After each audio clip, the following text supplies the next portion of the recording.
आज हम lesson first ठोस अवस्था अर्थात सॉलिड स्टेट के बारे में संपूर्ण अध्ययन करेंगे।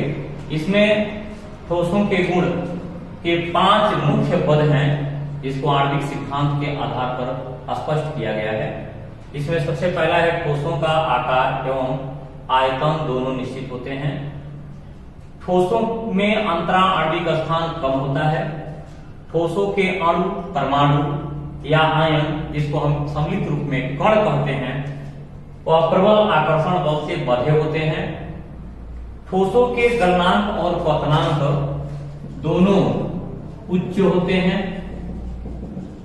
होते हैं और इसका जो 5वां मुख्य पॉइंट बता रहे थे वह है ठोसों के कणों में गतिज ऊर्जा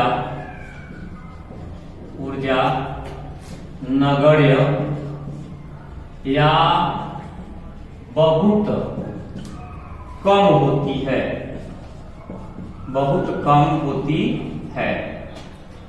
ठोसों के इन गुणों के आधार पर हम ठोसों का कई विस्तृत क्षेत्रों में अध्ययन करते हैं, जिसमें सबसे पहला हम जो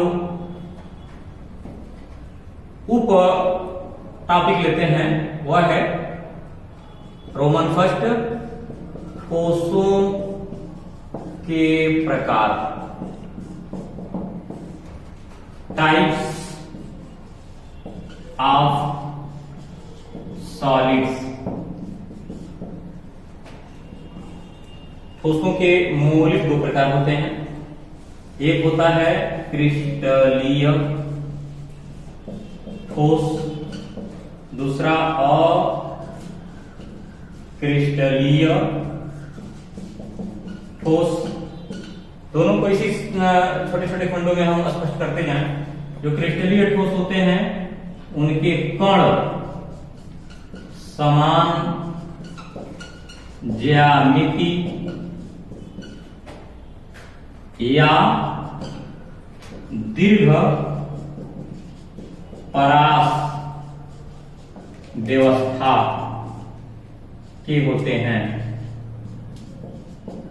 का होना, और जो अक्रिस्टलीय रूप हैं उनके कण असमान ज्यामिति या लघु परास व्यवस्था के होते हैं। इसके बाद ठोसों की प्रकृति के आधार पर वर्गीकरण। इस वर्गीकरण में ये 4 प्रकार में बटे होते हैं। पहले प्रकार को आयनिक ठोस कहते हैं,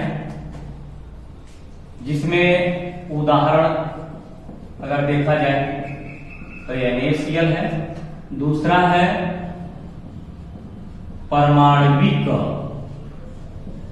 ठोस या सह संयोजक ठोस या नेटवर्क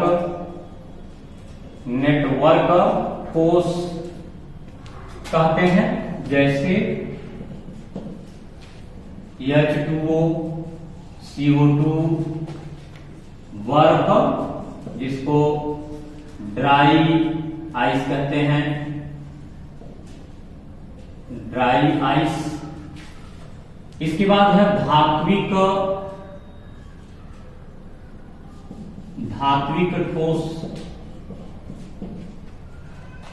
धात्विक ठोस में प्रायः धातुएं होती हैं और इसकी जो खासियत है वह पहला है इलेक्ट्रॉन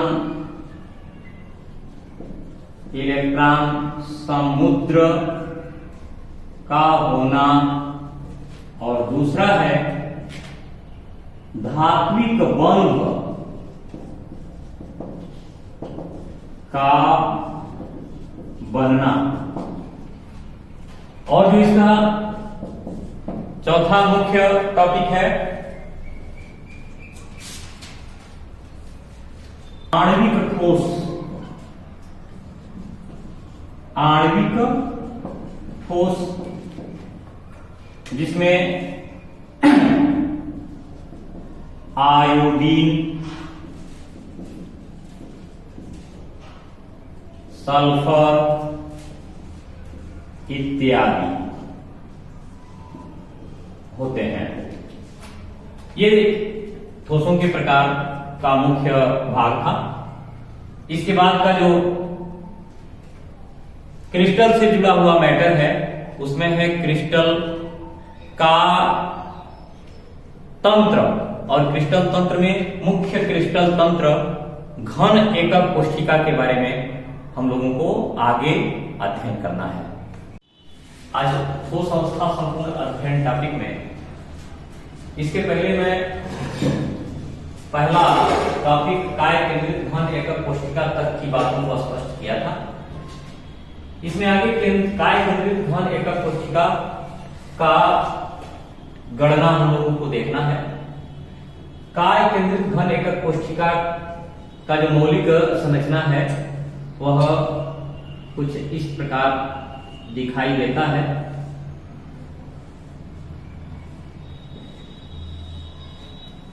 ये इसके जालक बिंदु हो गए और जालक बिंदुओं के पूर्णतः मध्य में जो पूरे एकक कोशिका के अंतः भाग में एक परमाणु और उपस्थित होता है, जिससे इसके सारे कार्नर्स इस प्रकार जुड़े होते हैं। और इस परमाणु का संपूर्ण भाग, परमाणु का संपूर्ण भाग केंद्र में उपस्थित होता है। इस प्रकार परमाणु संख्या की गणना परमाणु संख्या बराबर जालक बिंदुओं की संख्या के आधार पर परमाणु का 1/8 अंश एक एकक कोशिका में प्रतिभाग करता है। क्योंकि जालक बिंदुओं की संख्या इसमें 8 होती है, जिसको कोनों की संख्या कहते हैं। और एक पूर्ण परमाणु के बराबर का स्थान इसके अंतः भाग में ग्रहण किया गया है। तो जब इसकी गणना करते हैं तो इसमें 2 परमाणु के बराबर का स्थान ग्रहण किया जाता है। अर्थात 2 परमाणु के बराबर का स्थान जब इसमें ग्रहण किया जाएगा तो उस अवस्था में इसके संकुलन दक्षता की गणना में थोड़ा सा प्रभाव पड़ेगा। संकुलन दक्षता की गणना के पहले हमें इनके कोरों की लंबाई और इनके परमाणु की त्रिज्या का एक संबंध ज्ञात करना होता है। तो यहां एकक कोशिका के कोण ए का संबंध परमाणु त्रिज्या r से स्थापित करना है। कैसे होगा? तो सबसे पहले हम इस एकक कोशिका के इस कार्नर और अंतःभाग के कार्नर को यूं अगर ऐड कर दें तो यहां इसके अंतःभाग में एक परमाणु यूं हो जाएगा और एक परमाणु यूं, अर्थात इसको हम अगर एक केंद्र बना लें तो इसका मौलिक रूप हो जाएगा एक आर यहां हुआ, एक आर यहां हुआ, एक आर यहां हुआ और एक आर यहां हुआ। अर्थात इसके अंतःभाग में 4 त्रिज्या के बराबर का लंबाई तय किया जा रहा है और इस पूरी लंबाई को घन का विकर्ण कहते हैं। घन का विकर्ण, इसका सूत्र होता है भुजा करड़ी में 3 और घन के विकर्ण की लंबाई इस लंबाई के हिसाब से 4r प्राप्त करते हैं। भुजा को यदि ये कर देते हैं तो 4r इक्वल टू a√3 से a equal to 4r upon √3 का संबंध प्राप्त होता है और इस प्रकार संकुलन दक्षता बराबर v पाई अपान v सेल्फ इंटू 100 के सूत्र से 2 परमाणु 2 गुणे 4/3 पाई r क्यूब अपान,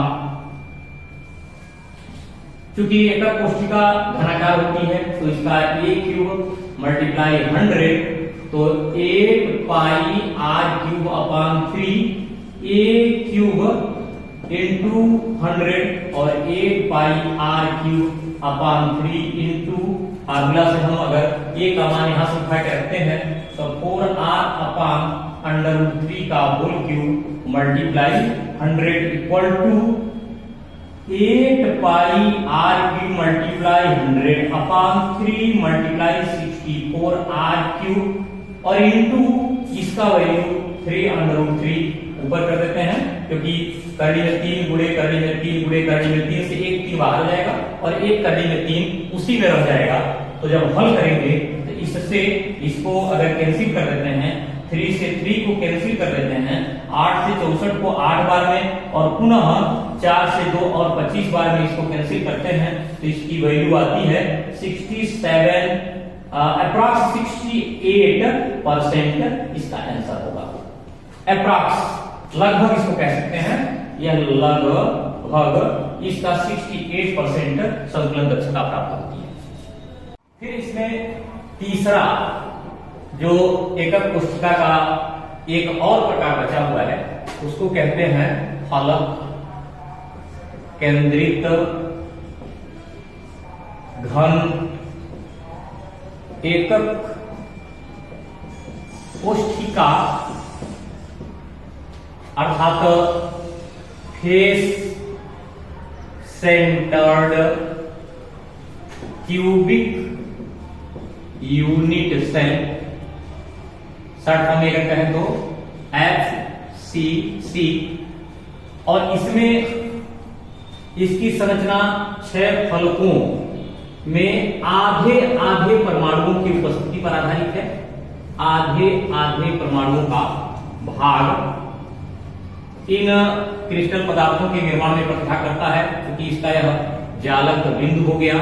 जालक बिंदु इनके कोनों का रहा, फिर इनके फलकों का हुआ, एक फलक यहाँ हुआ इनसे जुड़ा हुआ, एक फलक यहाँ हुआ इनसे जुड़ा हुआ, एक फलक यहाँ हुआ इनसे जुड़ा हुआ, एक फलक सामने है इनसे जुड़ा हुआ और एक फलक इसके ठीक सामने यानी ये सामने दिख रहा है तो हम इसको थोड़ा सा किनारे करके अगर बना के जोड़े तो इसका जुड़ेगा और इसके पीछे जुड़ा हुआ हिस्सा दिख रहा है जो इसके ठीक पीछे है जिसको हम इस तरह जोड़े हुए हैं। और इस प्रकार इसके फलकों की संख्या, फलकों की संख्या 6, परमाणु संख्या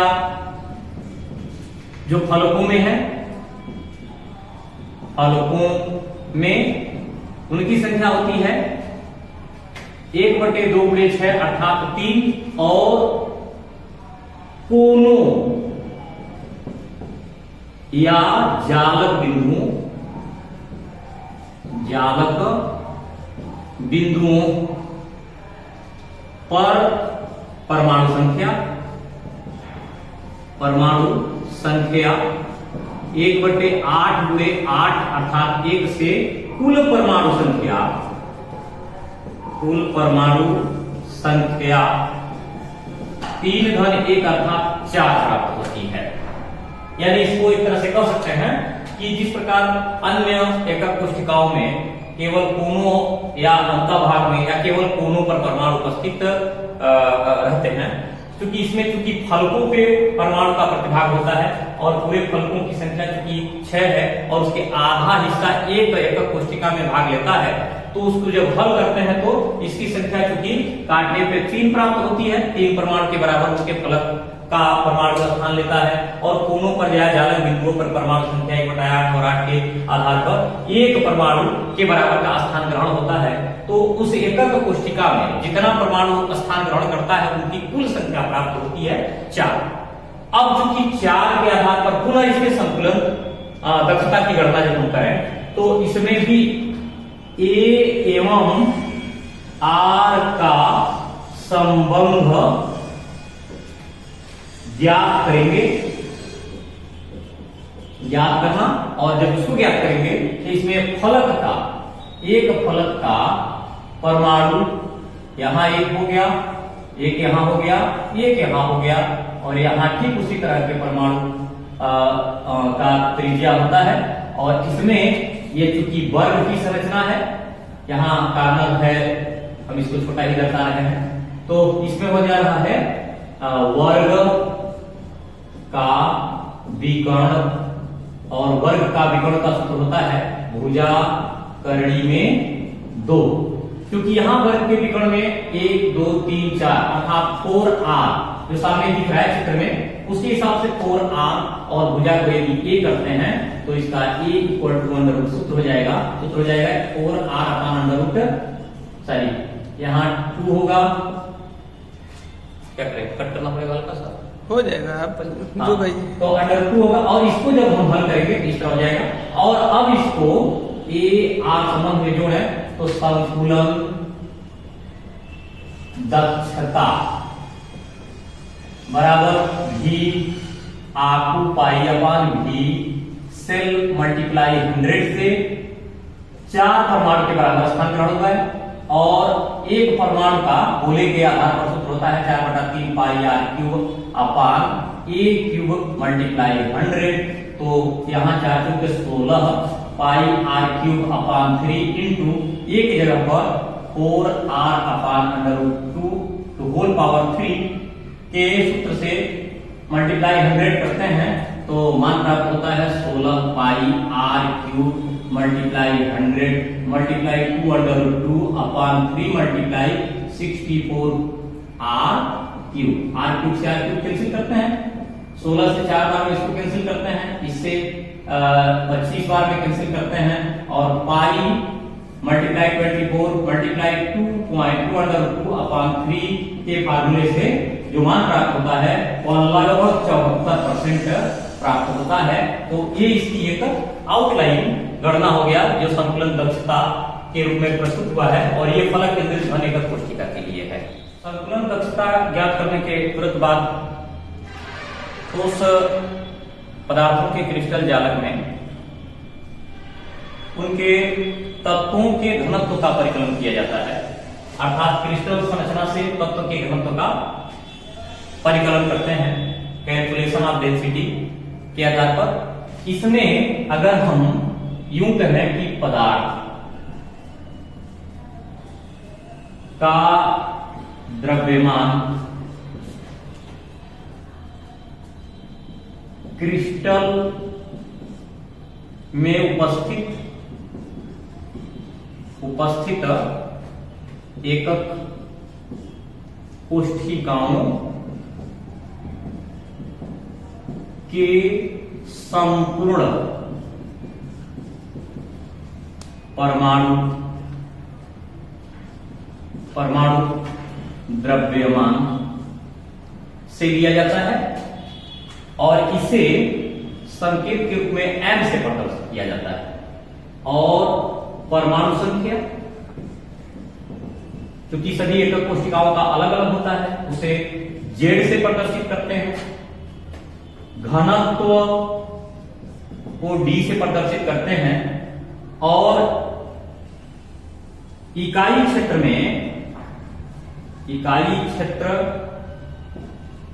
में परमाणु द्रव्यमान के लिए एवोगैड्रो एवोगैड्रो संख्या यन इंडेक्स ए की आवश्यकता होती है। उसके उपरांत कोर की लंबाई ए अगर लिया जाता है तो क्रिस्टल संरचना में तत्व का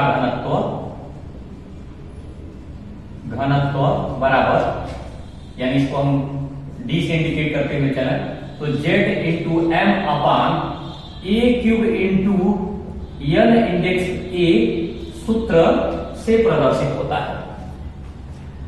अब इसका सही मायने में जानकारी कब होगा, इस पर एक प्रश्न पहले देख लेते हैं। क्योंकि प्रश्न का प्रारूप लिख दे रहे हैं, उसके बाद इसको समझेंगे। कापर से जुड़ा हुआ है, जैसे में सवाल लगा दिया जाए। कापर फलक केंद्रित घन एकक कोष्ठिका का क्रिस्टल स्वरूप प्रदर्शित करता है।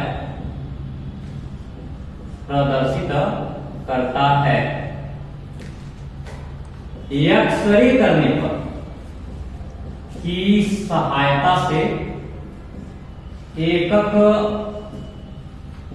कोष्ठिका के कोर की लंबाई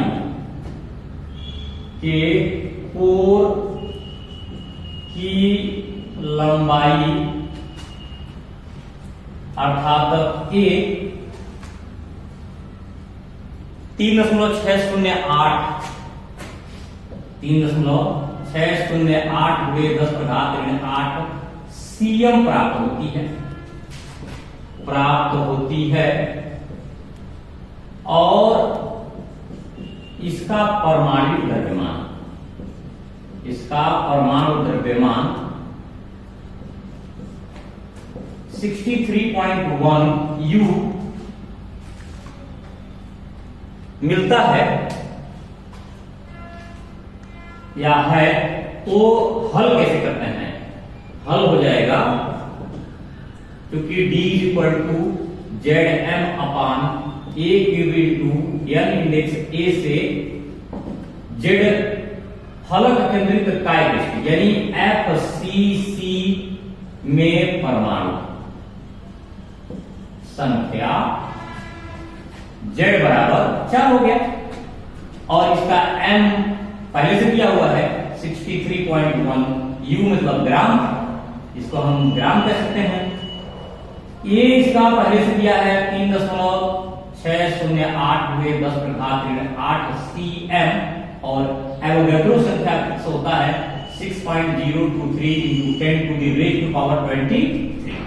मान रखने के 4 multiply 63.1 upon 3.608 into 10 to the power -8 to whole cube multiply 6.023 into 10 to the raised power 23 का गणना अगर करते हैं तो इस गणना से जो हम लोग को आंसर प्राप्त होगा वह इसके घनत्व का होगा। इस 8.92 ग्राम प्रति घन सेंटीमीटर, ये इसका आंसर हो गया। इस तरह से हम कई प्रश्नों को हल कर सकते हैं। इस तरह के प्रश्नों के लिए आप कमेंट बॉक्स में प्रश्न डाल दीजिए और उन प्रश्नों को उनके साथ हम हल करके आप तक भेजने का प्रयास करेंगे। अगले टॉपिक में हम लोग बात करेंगे क्रिस्टलों में अपूर्णताएं और दोष। क्रिस्टलों में अपूर्णताएं एवं दोष। इस टॉपिक में अपूर्णताओं को अगर एक तरह से समझा जाए तो क्रिस्टल जालन में कहीं न कहीं कुछ न कुछ कमियां जो रहती हैं, उन कमियों का प्रभाव सकारात्मक भी हो सकता है और नकारात्मक भी हो सकता है। उन्हीं कमियों को स्पष्ट करना है, जिसमें 3 मुख्य दोष दिखाई देते हैं। एक होता है बिंदु दोष, जिसे पॉइंट डिफेक्ट बोलते हैं, पॉइंट डिफेक्ट हुआ।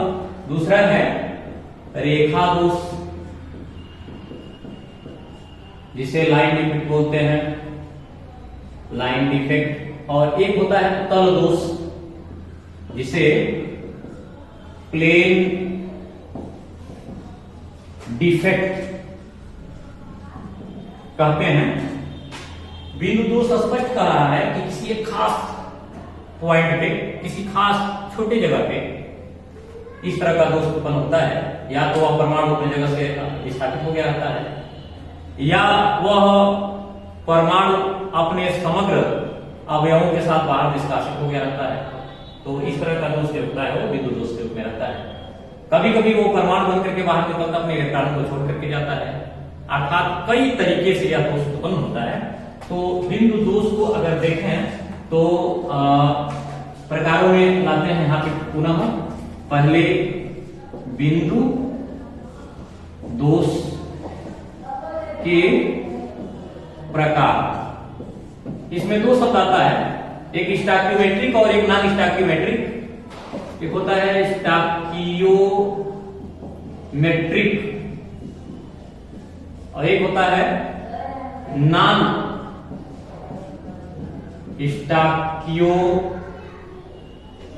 स्टॉकियोमेट्रिक।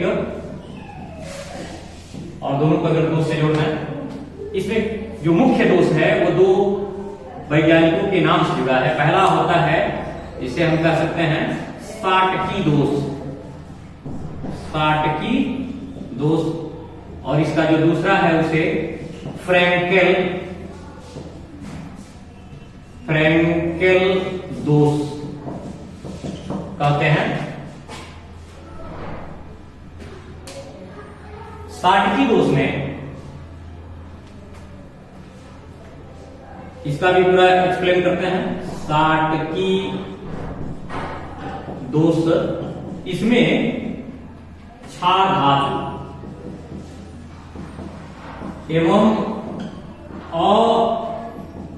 अधातुओं के संयोग से क्रिस्टल का निर्माण होता है, जैसे यानी Cl की संरचना में उत्पन्न दोष। जैसे क्यों बनाते हैं, बॉक्स के रूप में इसको लेते हैं।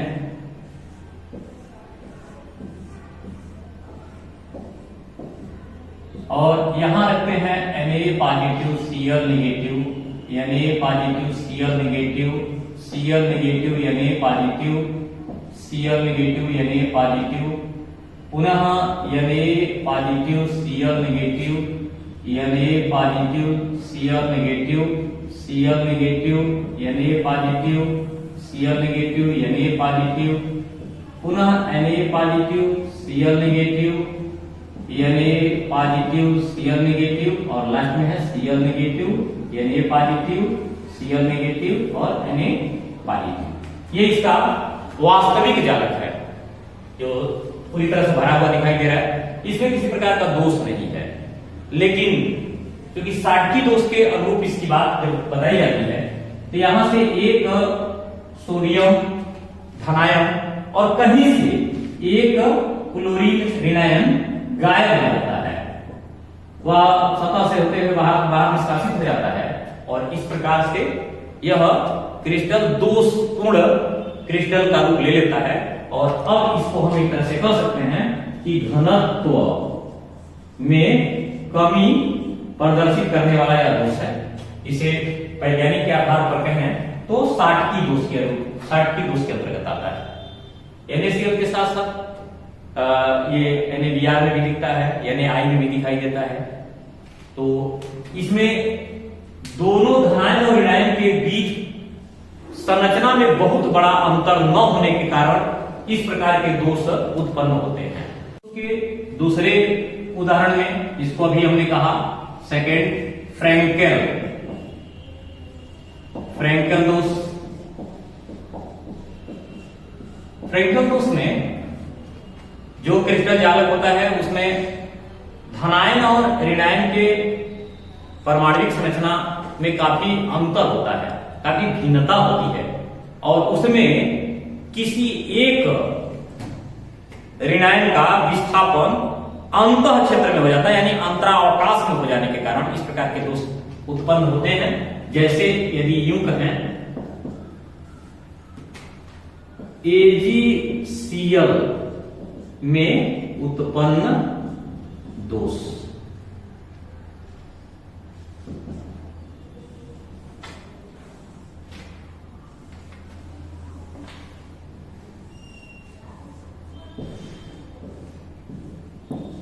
AgCl,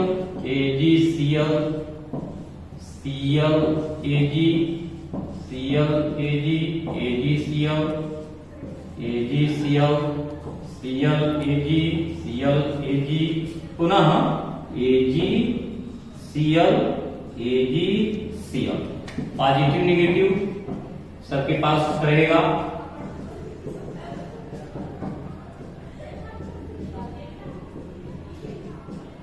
यूं इसमें इस तरह की संरचना में, इस तरह के क्रिस्टल जालक में होता क्या है कि अगर एक Ag निकल करके, और यह चूंकि बीच वाला बिंदु है, यह यहां से शिफ्ट किया और शिफ्ट करने के बाद यहां आया, इसके मध्य आ गया, तो यह जगह जो दिख रहा है, इस जगह में थोड़ा सा दोष उत्पन्न हो जाएगा, और इसमें घनत्व पूर्ववत रहेगा, पूर्ववत यानी घनत्व में कोई परिवर्तन नहीं हुआ, लेकिन इसमें दोष उत्पन्न हुआ। और इस दोष के उत्पन्न होने का मेजर कारण है कि इसके धनायनों का आकार छोटा होता है, इसलिए अंतरावकाश में हो जाकर के फंस जाता है, और इस तरीके से एक प्रकार का दोष उत्पन्न कर देता है। एक और विशिष्ट प्रकार बिंदु दोष में विशिष्ट गुण भी दिखता है, जिसको बाह्य बिंदु दोष कहते हैं। यह बाह्य बिंदु दोष दो प्रकार का होता है। एक होता है वर्ण केंद्र। वर्ण केंद्र को जर्मन भाषा में पार्वेजेंट्रम कहते हैं, पार्वेजेंट्रम, जिसका अर्थ होता है रंग बदलना, जिसको शॉर्ट फॉर्म में फारवे भी बोला जाता है। तो इसमें यूं कहें कि ऋणायन जो होता है वह अपना इलेक्ट्रॉन त्याग कर परमाणु के रूप में बनते हुए सतह से होते हुए बाहर निष्कासित हो जाता है। अगर हम NaCl का ही उदाहरण यहां शो करें,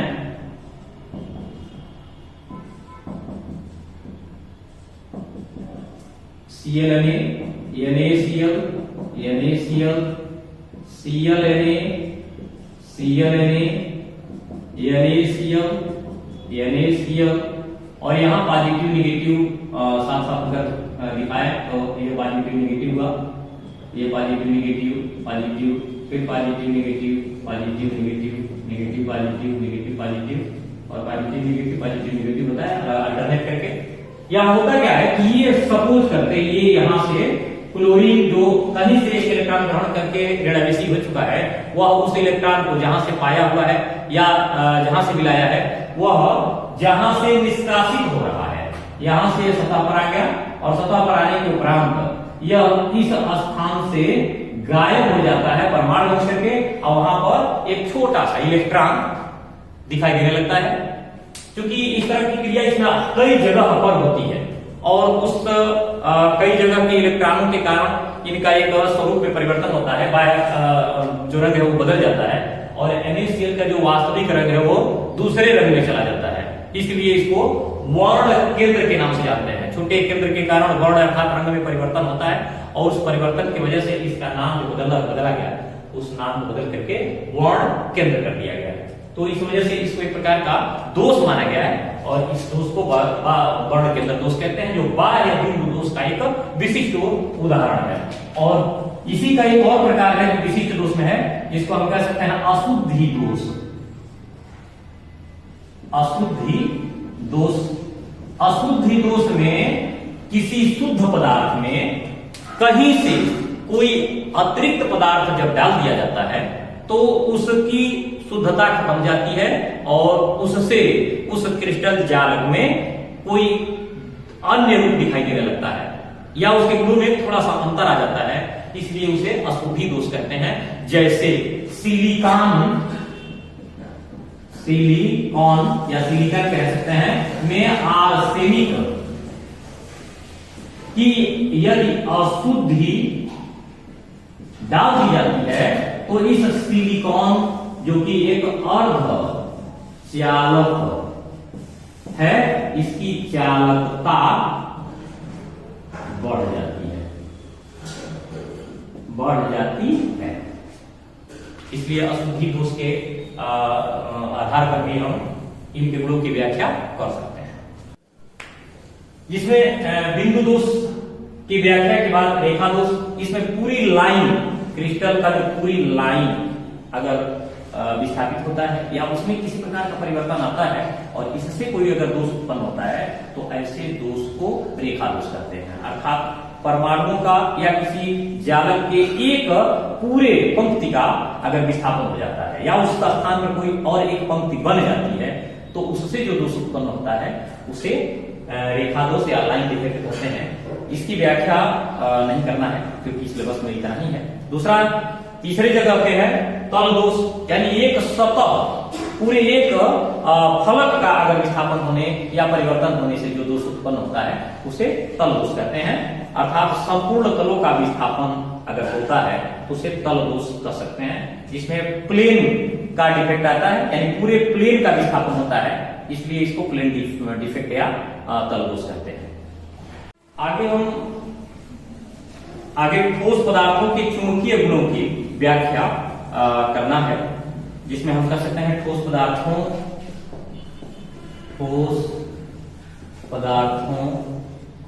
का चुंबकीय गुण। ठोस पदार्थों का चुंबकीय गुण जो है उस बात को स्पष्ट करने के लिए ऑर्बिटलों की सहयोग, ऑर्बिटलों का सहायता लेना पड़ता है। ऑर्बिटल सिद्धांत, इसका यह मतलब हो गया कि ऑर्बिटल में कितने इलेक्ट्रॉन भरे हुए हैं, या ऑर्बिटल रिक्त है या ऑर्बिटल अयुग्मित है, इलेक्ट्रॉन उसमें कितने हैं, उस आधार पर उनके चुंबकत्व को ज्ञात किया जाता है या उनके चुंबकीय आघूर्ण निकाले जाते हैं। इस आधार पर ठोस पदार्थ का 3 वर्ग बनाया गया है। पहला है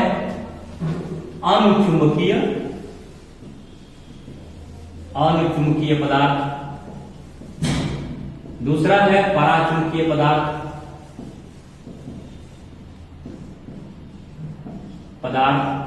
तीसरा है लौह चुंबकीय पदार्थ। अर्थात अनुचुंबकीय को कहें तो पैरामैग्नेटिक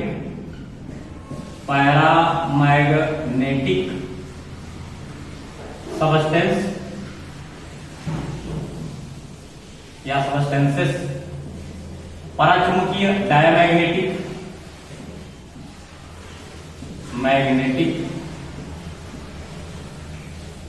सबस्टेंसेस, और लौह, इसको हम फेरो मैग्नेटिक सबस्टेंसेस कह सकते हैं। अनुचुंबकीय की व्याख्या अगर करें, अनुचुंबकीय पदार्थ इस पदार्थ में ऑर्बिटल अपूर्ण अर्थात अयुग्मित या रिक्त होते हैं। और ये पदार्थ चुंबक के प्रति, ये पदार्थ चुंबकीय क्षेत्र में आकर्षण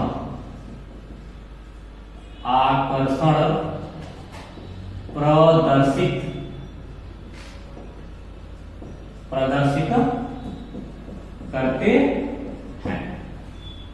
जैसे उदाहरण के तौर पर देखें, जैसे Fe++, इसमें 26 परमाणु क्रमांक होने के बाद 2 इलेक्ट्रॉन का स्थानांतरण हो जाता है, जिसमें इलेक्ट्रॉनों की संख्या 24 होती है, जिसका विन्यास यदि हम यूं करें तो 1s2 2s2 2p6 3s2 3p6 और 4s जो होना चाहिए था और 3d होना चाहिए था, जिसमें 4s के 2 इलेक्ट्रॉन निकाल दिए गए। यानी इसका रियल जो विन्यास होता है, अगर इसके इलेक्ट्रॉन को निष्कासित न करें तो इसका विन्यास दिखता है, ये 6 10 हो गया, फिर 10 20 6 हो गया 26, और चूंकि इसमें 2 इलेक्ट्रॉन निकाल देते हैं 24 होता है, तो इसमें से ये 2 इलेक्ट्रॉनों को हम लोग देखते हैं निकल जाता है। और जब 2 इलेक्ट्रॉन निकल जाता है तो इसका विन्यास कुछ यूं दिखने लगता है। Fe++ जो बन रहा था उसको अभी बनाए 1s2 2s2 2p6 3s2 3p6 और 3d6, लेकिन इसका विन्यास यूं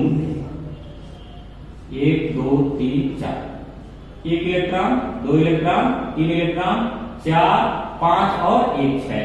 यानी यहां से यहां तक के कुल ऑर्बिटल जो है वह अनपेयर्ड है, अनपेयर्ड ऑर्बिटल अर्थात अयुग्मित इलेक्ट्रॉन है इसमें। इसके कारण यह एक प्रकार से अनुचुंबकीय गुण प्रदर्शित करेगा, चुंबक के प्रति यह आकर्षण प्रदर्शित अवश्य करेगा। इसके अलावा और बहुत सारे उदाहरण इसमें बनेंगे, जिसके बारे में आप कमेंट बॉक्स में जाकर के डिस्क्राइब कराइएगा और प्रश्न वहां पूछिएगा। आगे हम पराचुंबकीय पदार्थ के बारे में थोड़ा सा बताते हैं। टॉपिक जो है वह है पराचुंबकीय पदार्थ। पराचुंबकीय पदार्थ साफ शब्दों में है चुंबक के प्रति प्रतिकर्षण प्रदर्शित करेगा और यह चुंबकीय क्षेत्र में विक्षेपित नहीं होगा, चुंबकीय आघूर्ण इसमें नहीं होंगे। तो पराचुंबकीय पदार्थों की परिभाषा तो यूं कहें कि ऑर्बिटल पूर्ण भरित होते हैं और चुंबकीय क्षेत्र में प्रतिकर्षण प्रदर्शित करते हैं। जैसे उदाहरण में देखें तो Na single plus, Mg double plus, Cl single minus, अर्थात इसमें इलेक्ट्रॉनों की संख्या 10, इसमें इलेक्ट्रॉनों की संख्या भी 10, इसमें इलेक्ट्रॉनों की संख्या 18 प्रदर्शित होगी। तो इसका इलेक्ट्रॉनिक विन्यास 1s2 2s2 2p6 या इसका 1s2 2s2 2p6, इसका 1s2 2s2 2p6 3s2 3p6 के रूप में यह प्रदर्शित होगा, जिसमें कोई भी ऑर्बिटल रिक्त नहीं है और अयुग्मित नहीं है। इस प्रकार से यह चुंबक के प्रति किसी तरह का आकर्षण प्रदर्शित नहीं करता और उनके परमाणुओं में चुंबक के विपरीत जाने का गुण होता है, यानी प्रतिकर्षित होता है, इसलिए इसका पराचुंबकीय पदार्थ नाम बताया गया है, दिया गया है। और तीसरा है लौह लौह चुंबकीय पदार्थ। साफ शब्दों में बताया जा रहा है कि लौह चुंबकीय पदार्थ चुंबक के प्रति प्रबल आकर्षण प्रदर्शित करता है, यानी यह चुंबक के प्रति सामान्य अनचुंबकीय पदार्थ की तुलना में 1000 गुना चुंबकीय आघूर्ण अधिक दिखाता है। यानी ये चुंबक के पास जाते ही चुंबक के समीप बहुत अधिक बल से आकर्षित होना चाहता है। अर्थात इसमें हम कहें कि चुंबक के प्रति प्रबल आकर्षण प्रदर्शित करेगा, जैसे आयरन,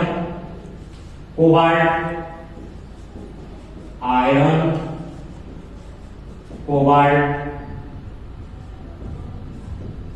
इसकी खासियत है कि इनके चुंबकीय क्षेत्र में एक बहुत बड़े डोमेन का निर्माण होता है जिसको चुंबकीय क्षेत्र कहते हैं, और वह डोमेन समान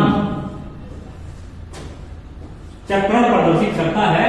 जैसे यह इलेक्ट्रॉन के डोमेन है, इस डोमेन में इलेक्ट्रॉन जो है एक ही तरह का चक्रण प्रदर्शित करता है।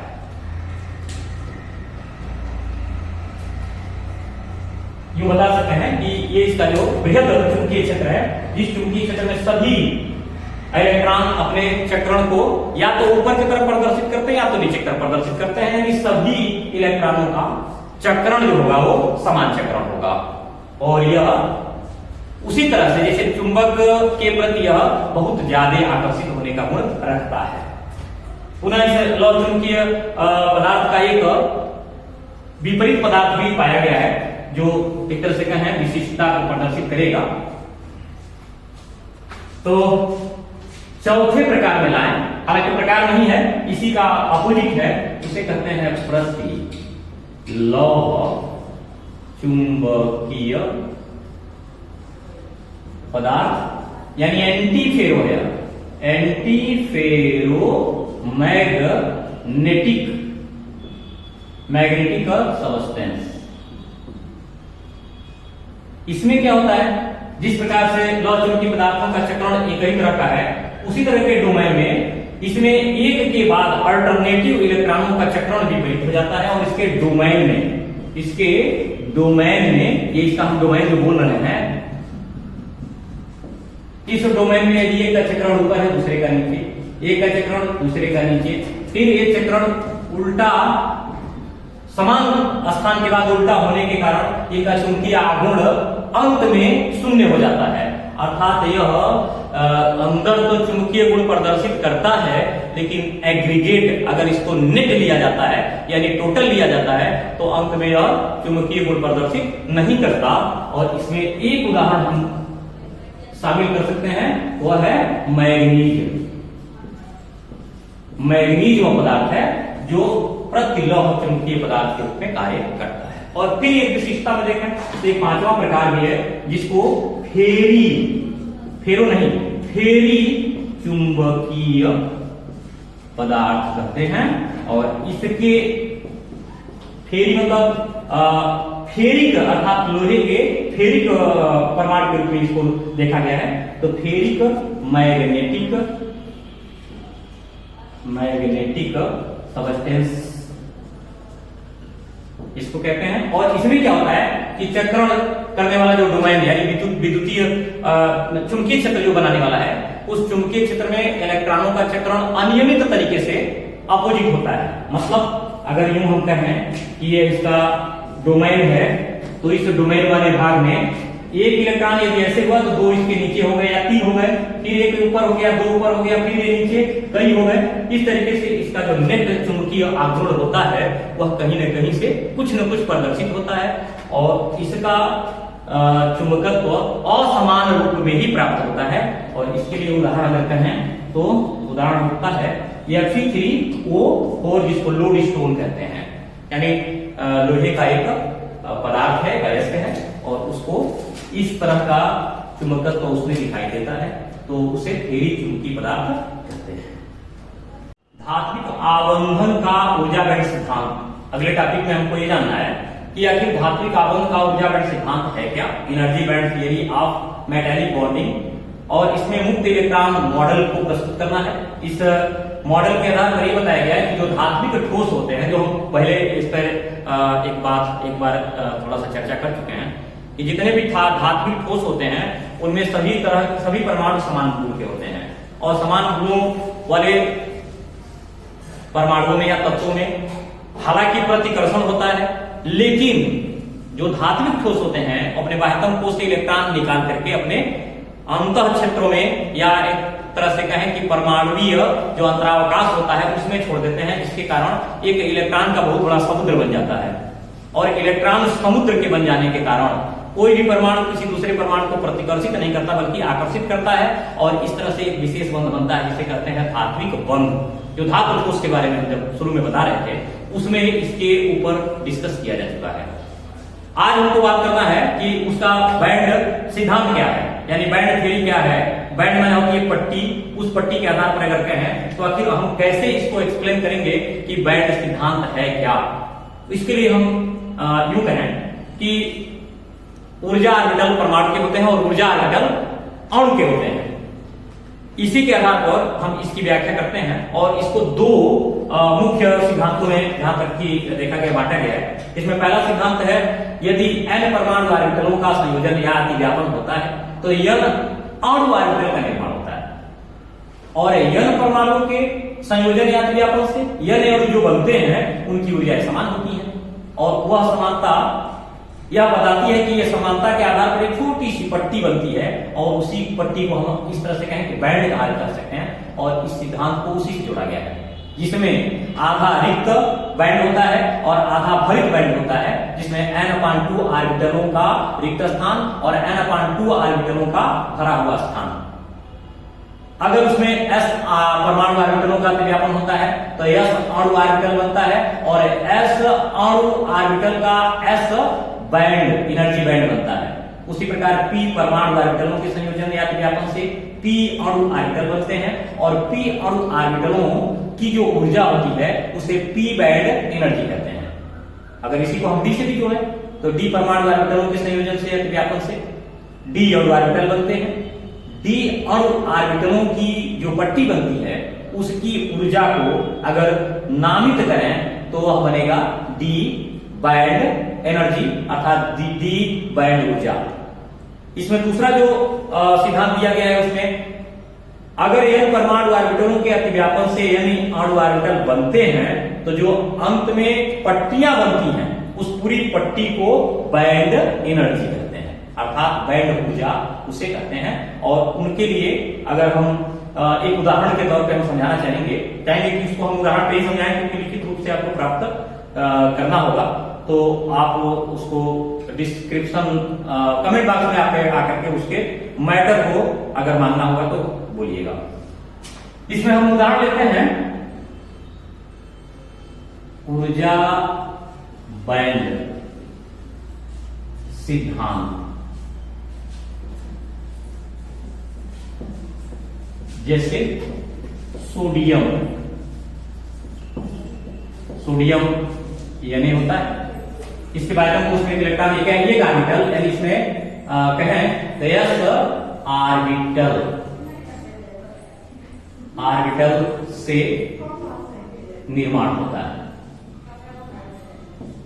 मतलब सोडियम अगर यहां लेते हैं, सोडियम का एक ऑर्बिटल यहां s वाला, इसको हम कहें कि s परमाणु ऑर्बिटल, इसके आगे बढ़ते हैं, इसके आगे बढ़ते हैं, इसके आगे और बढ़ते हैं,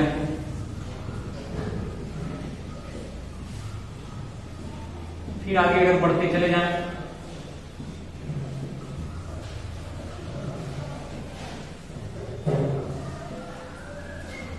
और अंत में अगर आए तो यहां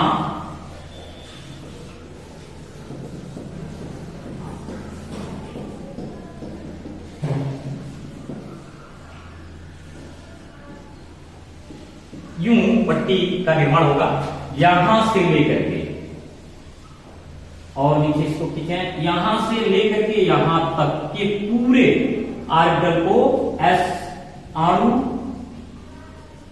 ऑर्बिटल कहेंगे, जो प्रत्येक के अतिव्यापन से बना है, जिसमें एस रिक्त बैंड है या रिक्त ऊर्जा क्षेत्र है, रिक्त ऊर्जा बैंड, और यहां भरित है यस,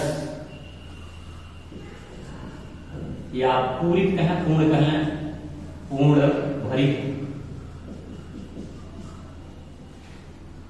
ऊर्जा बैंड। इसका मतलब ये हो गया कि यहां n/2 रिक्त और यहां n/2 भरित ऊर्जा बैंड, ऊर्जा बैंड बन रहा है। इसका अगर नाम लें, इसको कहते हैं संयोजकता,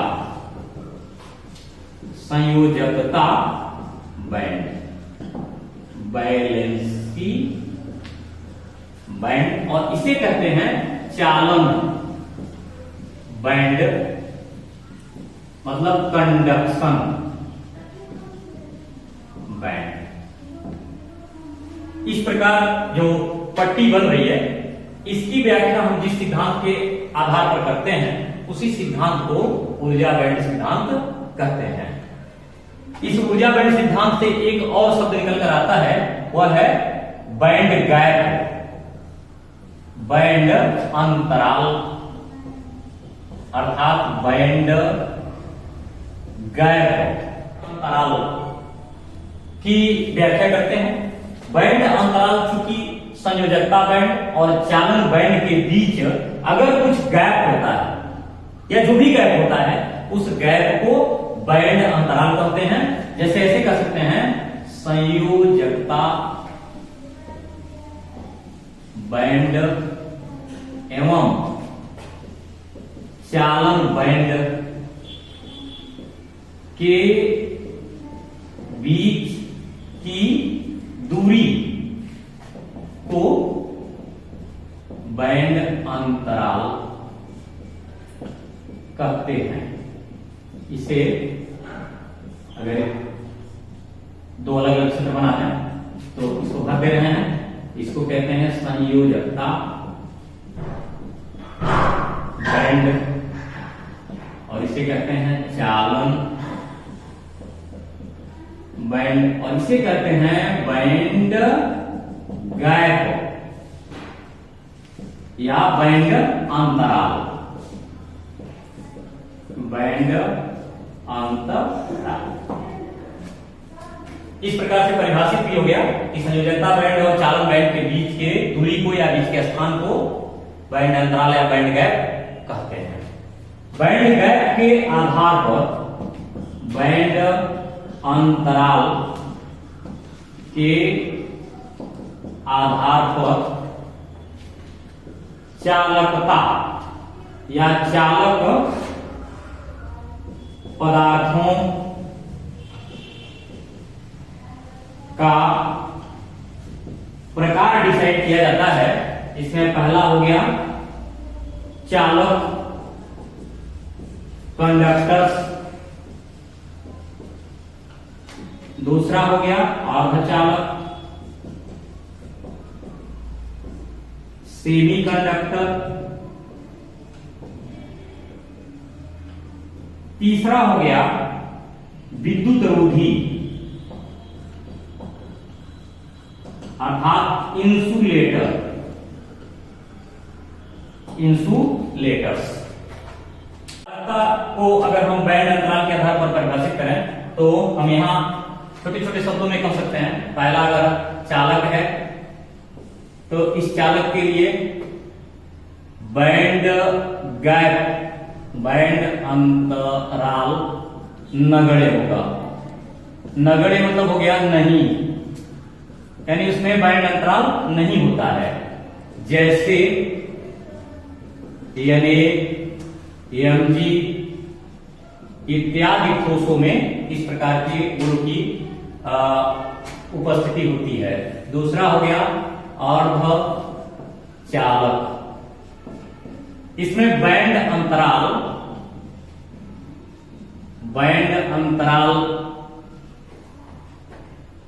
चालक से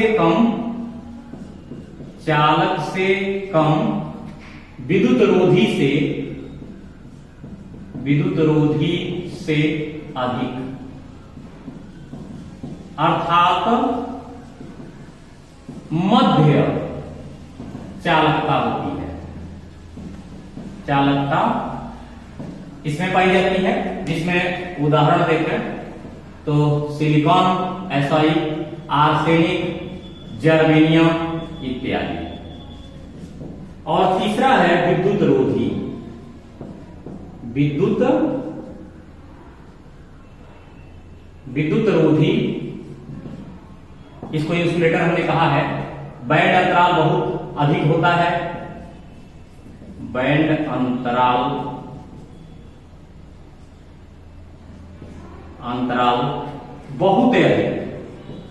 बहुत अधिक। इसमें धारा का प्रवाह न होने के कारण इसे विद्युत रोधी कहते हैं। और इसमें उदाहरण जैसे में कहें, लगभग सभी अधातुएं इसमें सम्मिलित हैं। बैंड अंतराल के आधार पर एक अंक का बिंदु है, जिसमें N और P प्रकार के अर्धचालकों की व्याख्या की जाती है। उसके बारे में मैं बताता चलूं।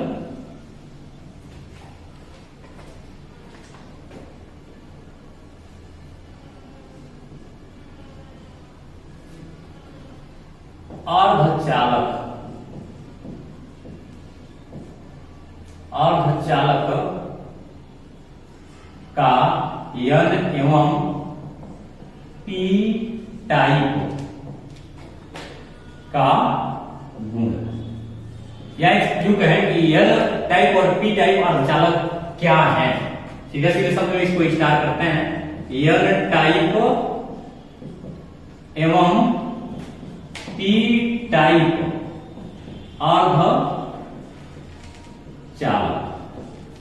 किसे कहते हैं इसे? तो इनका एक व्याख्या है, अशुद्धि दोष के ही आधार पर इसकी व्याख्या करेंगे। अगर हम इसे एक शुद्ध अर्धचालक के रूप में ले रहे हैं, इसमें छोटा सा बैंड अंतराल है, बैंड गैप है, और ये हो गया प्योर सिलिकॉन। इसमें यह वैलेंसी बैंड है और यह रिक्त है। इसे हम कह सकते हैं वैलेंसी बैंड। ये हो गया कंडक्शन बैंड। अगर इसमें एक डोनर के रूप में, डोनर मतलब होता है दाता, के रूप में आर्सेनिक मतलब 15वें समूह का सदस्य को अशुद्धि के रूप में, इम्प्यूरिटी के रूप में इसमें डालते हैं, तो जो बैंड गैप होता है उसमें थोड़ा सा परिवर्तन आ जाता है। वह क्या होता है? ये अशुद्धि हो गई, ये वैलेंसी बैंड हो गया। इसमें से इलेक्ट्रॉन यहां रिलीज हो जाता है और ये यूं कहें वैलेंसी बांड के साथ ऐड हो जाता है। यानी अब यहां से यहां तक पूरा वैलेंसी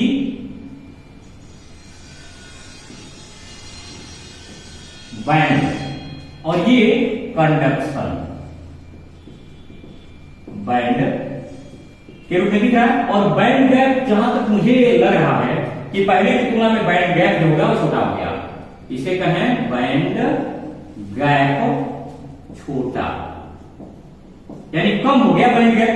अर्थात इस चालक की तुलना में इस चालक की चालकता बढ़ गई, यानी चालक अर्धचालक की, ऐसे अगर कहें तो विद्युत चालकता चालकता में वृद्धि। और इसमें चूंकि इलेक्ट्रॉन कंडक्शन बैंड में दिखाई दे रहा है, तांतु प्रदर्शित कर रहा है, इसलिए इसे N अर्थात निगेटिव यानी ऋणात्मक अर्धचालक इसे कहते हैं। और यही प्रक्रिया यदि ठीक इसके उल्टा हो जाए,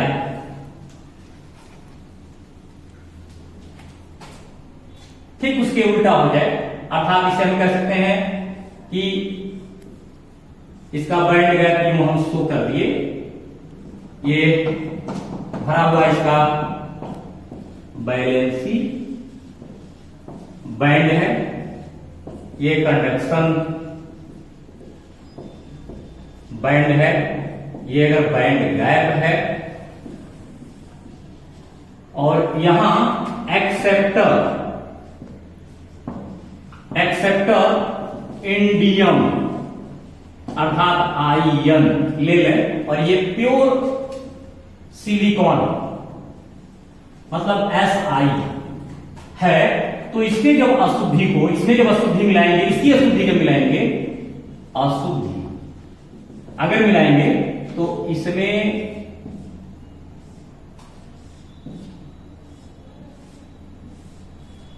जो वैलेंसी बैंड क्षेत्र है, इलेक्ट्रॉन चूंकि ये इसको दे देगा, ये हो जाएगा पॉजिटिव, और ये इसमें इस क्षेत्र में जुड़ जाएगा। अर्थात यहां कहें तो वैलेंसी बैंड और ये कंडक्शन बैंड में पॉजिटिव क्षेत्र का अधिक वृद्धि हो गई, और ये वैलेंसी जो बॉन्ड है वो थोड़ा सा छोटा हो गया, बैंड गैप तो कम हो गया, बैंड गैप इसका कम हो गया, यानी बैंड गैप कम हुआ, चालकता बढ़ गई, फिर विद्युत चालकता में वृद्धि। विद्युत चालकता में वृद्धि तो हो गई, लेकिन इस बार ये जो अर्धचालक रहा वह हो गया P अर्थात पॉजिटिव टाइप अर्धचालक, यानी धनात्मक अर्धचालक का रूप प्राप्त कर लिया। इस दो चालकों को अलग अलग अगर हम देखें तो अशुद्धि दोष के कारण बना हुआ चालक है, और नेगेटिव कंडक्शन क्षेत्र के कारण से N टाइप, और पॉजिटिव कंडक्शन क्षेत्र के वजह से इनको P टाइप का अर्धचालक कहते हैं। अब इसमें हम लोग का जो इस पूरे अध्याय पूरे चैप्टर का संपूर्ण ऑब्जर्वेशन जो था वो यहाँ पूरा हुआ है। इसके जितने भी क्वेश्चंस हैं वो आप सेलेक्ट करिए, पढ़ने के बाद उसको टेलीग्राम ग्रुप से अगर जुड़ जाते हैं तो जुड़ करके इसमें जितने भी प्रश्न उनको हल करिए, अपना स्वयं आकलन करिए, और उन क्यूज के माध्यम से अपने आप को देखिए कि कितने प्रतिशत तक की गणना आप स्वयं कर सकते हैं। और उसके बाद अगर किसी तरह की कोई समस्या होती है तो आपको कमेंट बॉक्स में जो लिखने की जरूरत है उससे आप लिख करके हमें अवगत कराइएगा, उससे जहां तक हो सकेगा दूर किया जाएगा।